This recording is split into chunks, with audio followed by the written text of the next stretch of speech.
ഭയം എൻ്റെ ഉള്ളിലൊരു കൊടുങ്കാറ്റായി വീശി. ഞാൻ ശ്വസിക്കാൻ ശ്രമിച്ചു, പക്ഷെ വായുവിന് അസാധ്യമായ ഭാരമുള്ളതുപോലെ തോന്നി. ഉപ്പ, എന്നെ ഇവിടെ ഇട്ടിട്ട് പോവല്ലേ? ഞാൻ അലറി വിളിക്കാൻ ശ്രമിച്ചു, പക്ഷെ എൻ്റെ ശബ്ദം ആ മൺചുമരുകളിൽ തട്ടി പ്രതിധ്വനിക്കുക പോലും ചെയ്തില്ല. പക്ഷേ ഈ അന്ധകാരത്തിലേക്ക് ഞാൻ എങ്ങനെയാണ് എത്തിയത്? വെറും നിമിഷങ്ങൾക്ക് മുമ്പ് ഞാൻ എവിടെയായിരുന്നു? നമുക്ക് സമയത്തെ ഒന്ന് പിന്നിലേക്ക് തിരിക്കാം.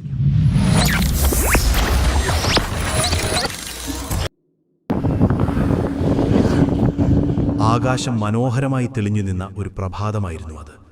എൻ്റെ ബൈക്കിൻ്റെ എഞ്ചിൻ ഗർജിക്കുമ്പോൾ റോഡ് അതിവേഗം പിന്നിലേക്ക് മറയുന്നത് ഞാൻ ഹെൽമറ്റിൻ്റെ വൈസറിലൂടെ നോക്കി നിന്നു. ലോകം എൻ്റെ കാൽ കീഴിലാണെന്ന അഹങ്കാരമായിരുന്നു അന്ന് മനസ്സ് നിറയെ. ഹെൽമറ്റിനുള്ളിലെ കണ്ണാടിയിൽ കണ്ട എൻ്റെ നോട്ടത്തിൽ പോലും ആ പ്രതാപത്തിൻ്റെ തിളക്കമുണ്ടായിരുന്നു.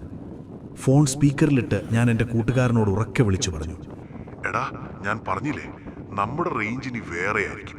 ഈ ഏരിയയിൽ തന്നെ ഏറ്റവും വലിയ വീട് എൻ്റെതായിരിക്കും. ഇറ്റാലിയൻ മാർബിളും ആഡംബരങ്ങളും. പൈസ എത്രയായാലും എനിക്ക് പ്രശ്നമില്ല. ഈ പുത്തൻ ബൈക്കിൽ പഴയ ചങ്ങാതിമാരുടെ മുന്നിലൂടെ പാഞ്ഞു പോകുമ്പോൾ അവരെന്നെ നോക്കി അമ്പരക്കണം. അതൊക്കെയാണ് മോനെ ശരിക്കുള്ള പവർ. ആ ആവേശത്തിനിടയിലാണ് ഉമ്മയുടെ ഫോൺ വന്നത്. ദേഷ്യത്തോടെയാണ് ഞാനത് അറ്റൻഡ് ചെയ്തത്. ഹലോ ഉമ്മ, ഞാൻ മീറ്റിങ്ങിലാണ്. പള്ളിയിൽ പോവാനോ? ഉമ്മയ്ക്ക് ഇപ്പോഴും പഴയ കാര്യങ്ങൾ തന്നെയുള്ളൂ. എനിക്കിവിടെ കോടികളുടെ ഡീല് നടക്കുമ്പോഴാണ് ഉമ്മയുടെ ഒരു നിസ്കാരം. ശരി ശരി, ഞാൻ പള്ളിയിലുണ്ട് എന്ന് കരുതിക്കോ. ഒരു പച്ച കള്ളം പറഞ്ഞ് ഞാൻ ആ ഫോൺ കട്ട് ചെയ്തു. മരിക്കാൻ സമയമായിട്ടില്ലല്ലോ, ഇതൊക്കെ പ്രായമാകുമ്പോൾ ചെയ്യാം എന്നതായിരുന്നു എൻ്റെ ചിന്ത. പള്ളിക്ക് മുന്നിലൂടെ കടന്നു പോകുമ്പോൾ ബാങ്ക് വിളി ദൂരെ നിന്ന് കേൾക്കാമായിരുന്നു.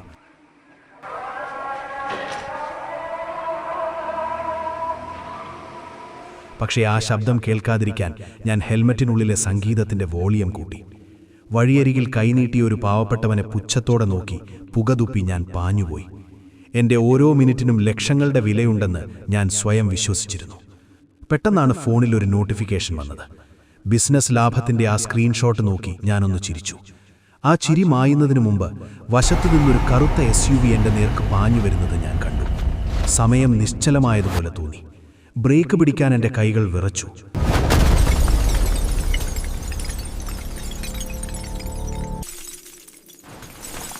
പടച്ചവനെ, വേണ്ട എന്ന എൻ്റെ അവസാന നിലവിളി ആ ലോഹത്തിൻ്റെ തകർച്ചയിൽ അലിഞ്ഞുപോയി. പിന്നീട് കണ്ടത് ലോകം ചരിഞ്ഞു നിൽക്കുന്നതാണ്. ബൈക്കിന്റെ മുൻചക്രം പതുക്കെ കറങ്ങുന്നുണ്ടായിരുന്നു. ശ്വാസമെടുക്കാൻ ഞാൻ വല്ലാതെ കഷ്ടപ്പെട്ടു. ചുറ്റും ആളുകൾ ഓടിക്കൂടുന്നുണ്ട്. പക്ഷെ അവരുടെ ശബ്ദം വെള്ളത്തിനടിയിൽ നിന്ന് കേൾക്കുന്നത് പോലെ എനിക്ക് തോന്നി. കാൽവിരലുകളിൽ നിന്ന് ഒരു മരവിപ്പ് തുടങ്ങുന്നു. അതൊരു കഠിനമായ തണുപ്പായിരുന്നു. ഓരോ ഞരമ്പുകളിലൂടെയും ആ തണുപ്പ് അരിച്ചു കയറുന്നു. സക്കറാത്തുൽ മൗത്ത്. എൻ്റെ ഉള്ളിൽ ആരോ മന്ത്രിച്ചു. ആത്മാവിനെ ശരീരത്തിൽ നിന്ന് ബലമായി പിഴുതെടുക്കുന്ന ആ വേദന വാക്കുകൾക്കപ്പുറമായിരുന്നു. എൻ്റെ കണ്ണിനു മുന്നിൽ പഴയ ഓർമ്മകൾ മിന്നിമറഞ്ഞു. നിഷ്കളങ്കമായി ചിരിച്ചിരുന്ന എൻ്റെ കുട്ടിക്കാലം, ഉമ്മയുടെ സങ്കടം നിറഞ്ഞ കണ്ണുകൾ, ഞാൻ ചെയ്ത പാപങ്ങൾ എല്ലാം ഒരു ചായപ്പടം പോലെ മാഞ്ഞുപോയി. ആകാശം കറുത്തു. പ്രപഞ്ചത്തോളം വലിപ്പമുള്ള ഒരു അദൃശ്യ ശക്തി, മലക്കുൽ മൗത്ത്, എനിക്ക് മുന്നിൽ വെളിപ്പെട്ടു. അദ്ദേഹത്തിൻ്റെ കൈകൾ എൻ്റെ നെഞ്ചിലേക്ക് നീണ്ടപ്പോൾ ദുനിയാവിൻ്റെ തിരശ്ശീല എന്നേക്കുമായി വീണു. ഹോസ്പിറ്റലിൻ്റെ ഇടനാഴിയിലൂടെ എൻ്റെ ശരീരം സ്ട്രെച്ചറിൽ കൊണ്ടുപോകുന്നത് ഒരു സാക്ഷിയെപ്പോലെ ഞാൻ കണ്ടുനിന്നു. ഡോക്ടർമാർ എന്നെ തിരിച്ചു കൊണ്ടുവരാൻ കിണഞ്ഞു പരിശ്രമിക്കുന്നുണ്ടായിരുന്നു. Time of death 4:30 PM. ആ വാക്കുകൾ കേട്ടപ്പോൾ എൻ്റെ ലോകം അവസാനിച്ചു. വാതിൽ തുറന്ന് ഉപ്പയും അനിയനും ഓടി വന്നു. ഉപ്പയുടെ തകർന്ന ഹൃദയമിടിപ്പ് എനിക്ക് കേൾക്കാമായിരുന്നു. അനിയൻ്റെ നിലവിളി എൻ്റെ ഉള്ളു പൊള്ളിച്ചു. ഞാൻ ഇവിടെയുണ്ടുപ്പാ എന്ന് വിളിച്ചു പറയാൻ ഞാൻ ആഗ്രഹിച്ചു. പക്ഷെ എൻ്റെ ശബ്ദം ആ മുറിക്കുള്ളിൽ എങ്ങും എത്തിയില്ല. പിന്നീട് ആംബുലൻസിൽ വീട്ടിലേക്കുള്ള യാത്ര. എന്നും പോകാറുള്ള ചായക്കടയിൽ എൻ്റെ കൂട്ടുകാർ ചിരിച്ചു സംസാരിക്കുന്നത് ഞാൻ കണ്ടു. ഞാനൊരു പെട്ടിയിലായി കടന്നുപോകുന്നത് അവർ അറിഞ്ഞില്ല. വീട്ടിലെത്തിയപ്പോൾ അയൽക്കാർ സങ്കടം അഭിനയിക്കുന്നുണ്ടെങ്കിലും അവരുടെ ശ്രദ്ധ ഫോണിലെ ക്രിക്കറ്റ് സ്കോറിലായിരുന്നു. ഉമ്മയുടെ അലറി കരച്ചിൽ കേട്ടപ്പോൾ എൻ്റെ ആത്മാവ് വിറച്ചു. നിന്റെ നിസ്കാരം ഞാനിവിടെ വിരിച്ചുവച്ചിരിക്കുകയായിരുന്നു എന്ന ഉമ്മയുടെ വാക്കുകൾ എന്നെ വേട്ടയാടിക്കൊണ്ടിരുന്നു. കുളിപ്പിക്കാൻ കിടത്തിയപ്പോൾ ഓരോ സ്പർശനത്തിലും ഞാൻ ചെയ്ത പാപങ്ങൾ ദൃശ്യങ്ങളായി തെളിഞ്ഞു. ഹറാം കണ്ട കണ്ണുകൾ, പണം മോഹിച്ച കൈകൾ, കള്ളം പറഞ്ഞ നാവ് എല്ലാം എന്നെ നോക്കി പരിഹസിച്ചു. മയ്യത്ത് നിസ്കാരം കഴിഞ്ഞ് ഖബറിലേക്ക് ഇറക്കിയപ്പോൾ എന്നെ സ്നേഹിച്ചവരോരോരുത്തരായി പിരിഞ്ഞുപോയി. മരപ്പലകകൾക്ക് മുകളിൽ മണ്ണ് വീഴുന്ന ശബ്ദം അവസാനിച്ചപ്പോൾ കനത്ത ഇരുട്ടെന്നെ വിഴുങ്ങി. ആ ഇരുട്ടിൽ ഞാൻ ശവക്കച്ചയ്ക്കുള്ളിൽ നിസ്സഹായനായി കിടന്നു. ഖബറിന് മുകളിൽ മണ്ണ് വീഴുന്ന ശബ്ദം പതുക്കെ നിലച്ചു. പിന്നെ ഞാൻ കേട്ടത് കാലൊച്ചകളാണ്. മണലിൽ സ്ലിപ്പറുകൾ ഉരയുന്ന ശബ്ദം. വെയിൽ കൂടുന്നു, നമുക്ക് പോകാം, പള്ളിയിൽ ഭക്ഷണമുണ്ടാകും എന്നാരോ ദൂരെ പറയുന്നത് ഞാൻ കേട്ടു. ആ ശബ്ദങ്ങൾ ഓരോന്നായി അകന്നുപോയി. അവസാനം ഒരു നിശബ്ദത മാത്രം അവശേഷിച്ചു. എന്റെ ചെവികൾക്ക് വേദന തോന്നുന്ന തരത്തിലുള്ള ഭീകരമായ നിശബ്ദത. ഞാൻ തനിച്ചായി. ഈ 6 അടി മണ്ണിൽ, ലോകത്തിന്റെ ആരവങ്ങളിൽ നിന്നകന്ന് തികച്ചും ഏകനായി. പെട്ടെന്നാണ് ഖബറിലെ ഭിത്തികൾക്ക് ജീവൻ വെച്ചത്. വശങ്ങളിൽ നിന്നും മണ്ണ് പതുക്കെ എന്നിലേക്ക് നീങ്ങാൻ തുടങ്ങി. ഖബറിന്റെ ഞെരുക്കം, ലക്ത ഞാൻ അനുഭവിച്ചു. അദൃശ്യമായ ഏതോ ഭീമാകാരമായ കൈകൾ എന്നെ 2 വശത്തു നിന്നും അമർത്തുന്നതുപോലെ. എന്റെ വാരിയെല്ലുകൾ അങ്ങോട്ടും ഇങ്ങോട്ടും കോർത്തുപോകുന്ന ശബ്ദം ഞാൻ കേട്ടു. എല്ലുകൾ പൊടിയുന്ന ആ വേദനയിൽ ഞാൻ പിടഞ്ഞു. പടച്ചവനെ, എന്നെ ചതച്ചരയ്ക്കല്ലേ! ഞാൻ കരഞ്ഞു. പക്ഷെ ആ ഞെരുക്കം കുറഞ്ഞില്ല. എന്റെ അഹങ്കാരവും ലോകത്തോടുള്ള മോഹങ്ങളും ആ മൺചുമരുകൾക്കിടയിൽ ചതഞ്ഞരയ്ക്കപ്പെട്ടു. സമയത്തിനവിടെ പുതിയൊരു രൂപമായിരുന്നു. പുറത്ത് 5 മിനിറ്റ് കഴിഞ്ഞിട്ടുണ്ടാകാം, പക്ഷെ എനിക്കത് 5 വർഷങ്ങളായി തോന്നി. ഒരേ ശബ്ദങ്ങൾ എൻ്റെ മനസ്സിൽ ആവർത്തിച്ചുകൊണ്ടിരുന്നു. ഞാൻ പാഴാക്കിയ ഓരോ നിമിഷവും ഓരോ യുഗങ്ങളായി എന്നെ വേട്ടയാടി. 5 വട്ടം റബ്ബ് വിളിച്ചപ്പോൾ ഞാൻ ഫോണിലെ വർണ്ണക്കാഴ്ചകളിൽ മുഴുകിയിരുന്ന ഓരോ സെക്കൻഡും ഇവിടെ ഈ ഇരുട്ടിൽ എന്നെ വിഴുങ്ങുന്ന അന്ധകാരമായി മാറി. 5 സെക്കൻഡുകൾ 5 വർഷങ്ങളുടെ ഭാരത്തോടെ എൻ്റെ നെഞ്ചിലിരുന്നു. സമയത്തിൻ്റെ ഈ വൈകല്യം മരണത്തേക്കാൾ ഭയാനകമായിരുന്നു. ആ ഏകാന്തതയിലേക്ക് മറ്റൊരു സാന്നിധ്യം കൂടി ഇഴഞ്ഞു വരുന്നത് ഞാൻ അറിഞ്ഞു. ഒരു പഴയ ചാക്ക് മണ്ണിലൂടെ വലിച്ചിഴയ്ക്കുന്നത് പോലെയുള്ള ആ ശബ്ദം എൻ്റെ കാലുകൾക്കരികിൽ നിന്നാണ് കേട്ടത്. സഹിക്കാൻ കഴിയാത്ത അഴുകിയ ഗന്ധം ഖബറിലെ വായുവിനെ വിഷലിപ്തമാക്കി. എൻ്റെ രക്തം തണുത്തുറഞ്ഞു. പെട്ടെന്ന് ആ അദൃശ്യരൂപം എൻ്റെ ചെവിക്കരികിലേക്ക് നീങ്ങി. ആദ്യം ഇടത് ചെവിയിൽ ഒരു നേർത്ത ശ്വാസം, പിന്നെ അത് പതുക്കെ തലയ്ക്ക് പുറകിലൂടെ വലം ചെവിയിലേക്ക് മാറി. ഒരു തണുത്ത കാറ്റെൻ്റെ കഴുത്തിൽ തട്ടുന്നത് പോലെ. പേടിക്കണ്ട, ഞാൻ നിന്നെ വിട്ടുപോകില്ല. ആ ശബ്ദം ഒരു തുരുമ്പിച്ച വാൾ കല്ലിൽ ഉരയുന്നത് പോലെ പരുഷമായിരുന്നു. എന്നെ തിരിച്ചറിഞ്ഞില്ലേ? നീ പോകുന്നിടത്തെല്ലാം ഞാനുണ്ടായിരുന്നു, നിന്റെ നിഴലായി, നിന്റെ രഹസ്യമായി. ഒരു ചെറിയ മിന്നൽ വെളിച്ചം എവിടെ നിന്നോ വന്നതുപോലെ ആ രൂപം എൻ്റെ മുന്നിൽ തെളിഞ്ഞു. ചീഞ്ഞഴുകിയ തൊലി, വികൃതമായ മുഖം, പുഴുക്കൾ അരിച്ചുകൊണ്ടിരിക്കുന്ന മാംസം. ഞാൻ ഞെട്ടിപ്പോയി. അവൻ ധരിച്ചിരുന്നത് ഞാൻ അഹങ്കാരത്തോടെ കാട്ടിയിരുന്ന അതേ വില കൂടിയ റോളക്സ് വാച്ചായിരുന്നു. പക്ഷേ അത് തുരുമ്പെടുത്ത് അവൻ്റെ മാംസത്തിലേക്ക് ആഴ്ന്നിറങ്ങി എല്ലുകളുമായി ലയിച്ചിരിക്കുന്നു. അവൻ്റെ വിരലുകൾ എൻ്റെ നെറ്റിയിൽ സ്പർശിച്ചപ്പോൾ ഓരോ സ്പർശനത്തിലും എൻ്റെ പാപങ്ങൾ മിന്നൽ പിണരുകൾ പോലെ കണ്ണിനു മുന്നിൽ തെളിഞ്ഞു. രാത്രിയിൽ ഇരുട്ടത്ത് ഫോണിന്റെ നീല വെളിച്ചം എൻ്റെ മുഖത്തടിക്കുന്നു. പള്ളിയിൽ ബാങ്ക് വിളിക്കുമ്പോൾ ഞാനത് കേൾക്കാത്ത മട്ടിൽ ഒരു വീഡിയോ കണ്ട് അഹങ്കാരത്തോടെ ചിരിക്കുകയാണ്. വഴിയരികിൽ കൈനീട്ടിയ പാവപ്പെട്ടവനെ പുച്ഛത്തോടെ നോക്കി എൻ്റെ പുതിയ ബൈക്കിന്റെ ആക്സിലറേറ്റർ കൂട്ടി പുകതുപ്പുന്ന ഞാൻ. ഉമ്മയുടെ മുഖത്തു നോക്കി പള്ളിയിൽ പോകുകയാണ് എന്ന് കള്ളം പറഞ്ഞ് സുഹൃത്തുക്കളോടൊപ്പം ആഘോഷിക്കാൻ പോകുന്ന ആ നിമിഷം. നിന്റെ ഈ ഓരോ ചിരിയും എനിക്ക് കരുത്തായി, അവൻ അട്ടഹസിച്ചു. അവന്റെ ചിരി ഖബറിന്റെ ഭിത്തികളിൽ തട്ടിപ്രതിധ്വനിച്ചു. നീ നിസ്കാരം ഒഴിവാക്കിയപ്പോൾ ഞാൻ വളർന്നു. നീ കള്ളം പറഞ്ഞപ്പോൾ എനിക്ക് ഈ രൂപം കിട്ടി.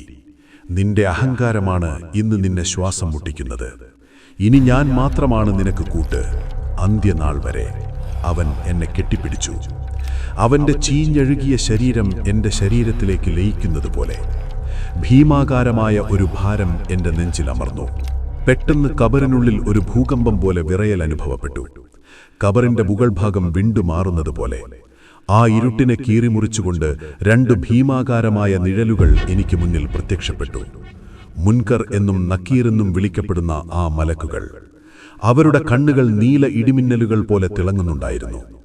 അവരുടെ ശബ്ദം എൻ്റെ ആത്മാവിനെ പിടിച്ചുലച്ചു. അവർ എന്നെ പിടിച്ചെഴുന്നേൽപ്പിച്ചു ഇരുത്തി. ഖബറിന്റെ ആ ഇടുങ്ങിയ ഭിത്തികൾ പെട്ടെന്ന് ഒരു വലിയ ഇരുണ്ട ഹാൾ പോലെ വികസിച്ചു.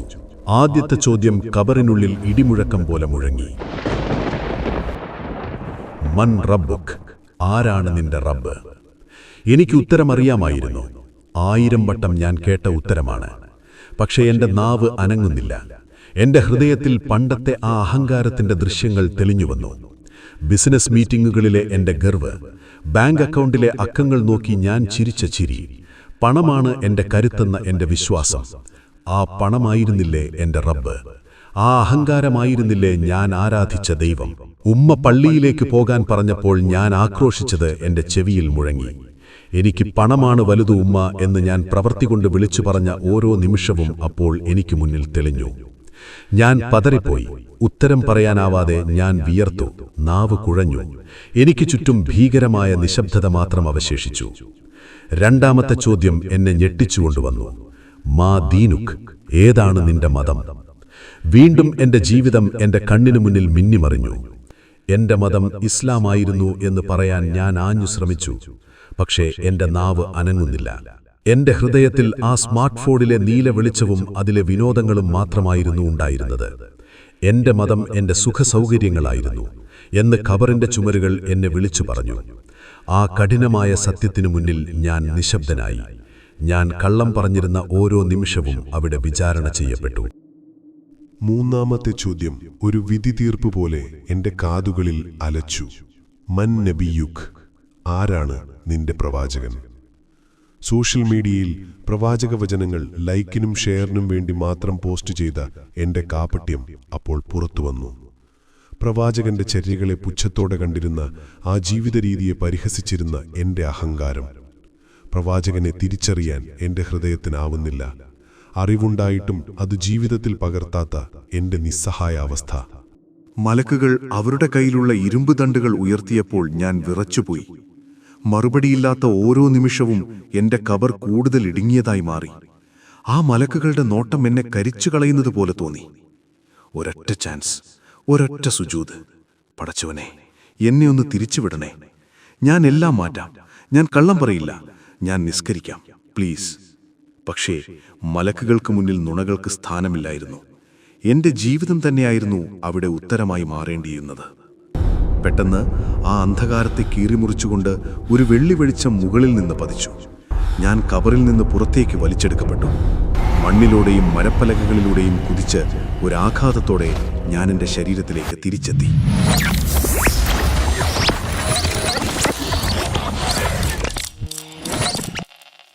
ഹെൽമെറ്റിനുള്ളിൽ ഞാൻ ആഴത്തിൽ ശ്വാസം വലിച്ചു.